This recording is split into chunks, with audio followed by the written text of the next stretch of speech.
Accounting standard 20లో ఒక చిన్న topic మనం మిస్ చేసుకున్నాము, అది కంప్లీట్ చేసుకున్నాం.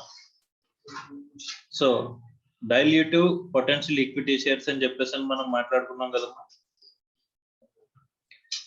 పొటెన్షియల్ ఈక్విటీ షేర్స్ అంటే ఏంటి అంటే which will be convertible into equity shares.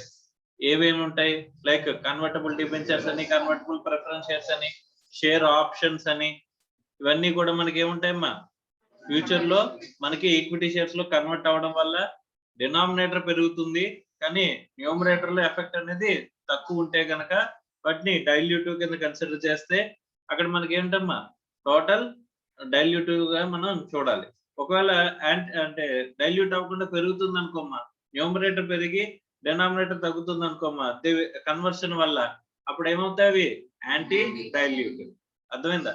Right sir. ఒకే సిచ్యువేషన్ లో లైక్ మనకి కన్వర్టబుల్ డిబెంచర్స్ ఉన్నాయి, కన్వర్టబుల్ ప్రిఫరెన్స్ షేర్స్ ఉన్నాయి, షేర్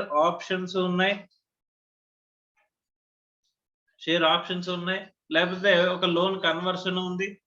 సపోజ్ లోన్ కన్వర్షన్ ఉంది, ఫ్యూచర్ లో టర్మ్స్ అండ్ కండిషన్స్ ఫుల్ఫిల్ చేసిన తర్వాత మనం ఏంటంట లోన్ ని ఈక్విటీ షేర్స్ లోకి కన్వర్ట్ చేసేస్తామంట. అర్థమైందా? సో ఇలా అన్ని ఒకేసారి ఉంటే గనక మనం పొటెన్షియల్ ఈక్విటీ షేర్స్ అంటాం కదా. ఇవన్నీ కూడా పొటెన్షియల్ ఈక్విటీ షేర్స్ లో ఇప్పుడు మనకి మాక్సిమం డైల్యూటెడ్ ఎఫెక్ట్ కావాలమ్మా, లేకపోతే మినిమం డైల్యూటెడ్ ఎఫెక్ట్ కావాలా? ఈక్విటీ షేర్ హోల్డర్స్ కి ఏమని చెప్పాలి మనం? మీ బేసిక్ ఈపీఎస్ ఏదైతే ఉందో ఆ బేసిక్ ఈపీఎస్ అనేది తగ్గే అవకాశం ఉందని చెప్తున్నప్పుడు ఎంతవరకు వరస్ట్ కేసులో తగ్గే అవకాశం చెప్పాలా, లేకపోతే మినిమం తగ్గే అవకాశం చెప్పాలా? వరస్ట్ కేసే కదమ్మా చెప్పాలి. ఇప్పుడు నీకు కనిపిస్తున్న బేసిక్ ఎర్నింగ్స్ పర్ షేర్ అంతా కూడా కరెక్ట్ కాదు, ఏమయ్యే అవకాశం ఉంది? తగ్గిపోయే అవకాశం ఉంది. ఎంతవరకు తగ్గే అవకాశం ఉందంటే వరస్ట్ కేసు అనేది మనం చెప్పాలమ్మా, అంతేనా? సో ఆ వరస్ట్ కేసు చెప్పేటప్పుడు సార్ ఇక్కడ మనకి ఒక ఎలిమెంట్ ఉంటే ప్రాబ్లం లేదు, ఇలా డిఫరెంట్ ఎలిమెంట్స్ కనుక ఒకేసారి కనుక మన క్యాపిటల్ స్ట్రక్చర్ లో కనుక ఉన్నదనుకోమ్మా, convertible debentures, convertible preference shares, share options ఇవన్నీ కూడా మనకి ఉన్నాయనుకోమ్మా, అప్పుడు ఏది డైల్యూటివ్ ఏది యాంటీ డైల్యూటివ్ అనేది చూడడం కష్టమే ఈజీయా? చూడాలి కదమ్మా. ఫస్ట్ ఏది కన్సిడర్ చేయాలి? అర్థమైందా? సో ఫస్ట్ డిబెంచర్స్ ని కన్వర్షన్ చూస్తామా, లేకపోతే ప్రిఫరెన్స్ షేర్స్ ని కన్వర్షన్ చూస్తామా, తర్వాత షేర్ ఆప్షన్స్ చూస్తామా, లేకపోతే ఈ లోన్ కన్వర్షన్ చూస్తామా? ఫస్ట్ ఏది కన్సిడర్ చేయాలి? Order of priority.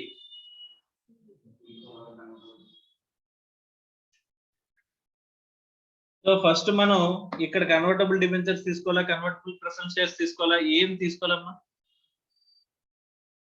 అంటే ఆర్డర్ ఆఫ్ ప్రయారిటీ అన్న ఉంటుందా, లేకపోతే ప్రతిదాన్ని మనం మొత్తం అన్ని కలిపి ఎఫెక్ట్ చూడాలా?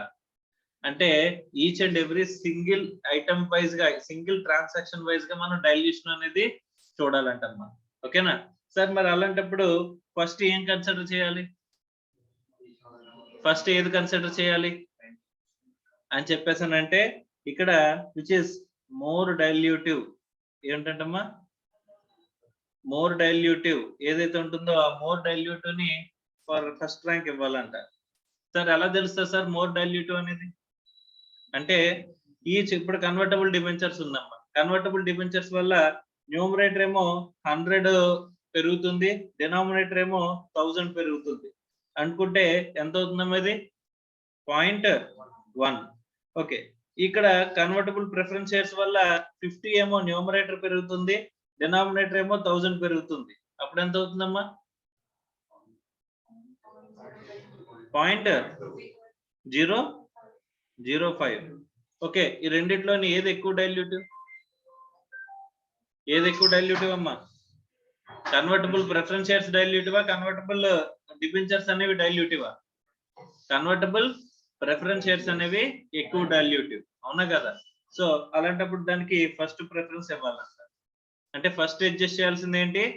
కన్వర్టబుల్ ప్రిఫరెన్స్ షేర్స్, తర్వాత కన్వర్టబుల్ డిబెంచర్స్. అర్థమైందా? సో అంటే మనం మోర్ డైల్యూటివ్ ని ఫస్ట్ ఎఫెక్ట్ చేసి ఆ తర్వాత లెస్ డైల్యూటివ్ ని ఎఫెక్ట్ చేసుకుంటూ వెళ్తాం. అమ్మ ఇక్కడ ఫస్ట్ మోర్ డైల్యూటివ్ ని దీన్ని ఎఫెక్ట్ చేసిన తర్వాత దీని ఇంపాక్ట్ అనేది ఇక్కడ తర్వాత నెక్స్ట్ దాని మీద కూడా ఉంటుందా ఉండదా? Yes or no? So each and every single item కింద మనం తీసుకోవాలనేది ఫస్ట్ పాయింట్. రెండోది మోర్ డైల్యూటివ్ ఆస్పెక్ట్స్ ని ఫస్ట్ కన్సిడర్ చేయాలనేది సెకండ్ పాయింట్ అమ్మా. అర్థమవుతుందా? Is it clear or not? First మనం ఏ ఆస్పెక్ట్స్ వల్ల డైల్యూట్ అయ్యే అవకాశం ఉంది అంటే పొటెన్షియల్ ఈక్విటీ షేర్స్ ని ఐడెంటిఫై చేసుకోవాలి. ఐడెంటిఫై చేసుకున్నాక వాటికి ఏం చేయాలంట? ర్యాంకింగ్స్ ఇవ్వాలంట. ర్యాంకింగ్స్ ఏ బేసిస్ లో ఇస్తామమ్మా? Which is more dilutive basis లో ఇస్తామంట.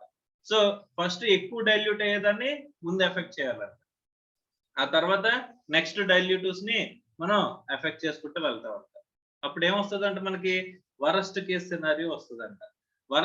వరస్ట్ ఎంత వరకు మనకి డైల్యూట్ అయిపోతుంది షేరు అనేది చెప్పాలి. అంటే అల్టిమేట్ గా మనం షేర్ హోల్డర్స్ చెప్పాల్సింది ఏంటమ్మా అంటే ఇప్పుడున్న బేసిక్ ఈపీఎస్ ఎంత వరస్ట్ వరకు తగ్గే అవకాశం ఉంది అనేది మనం చెప్పాలంటాం.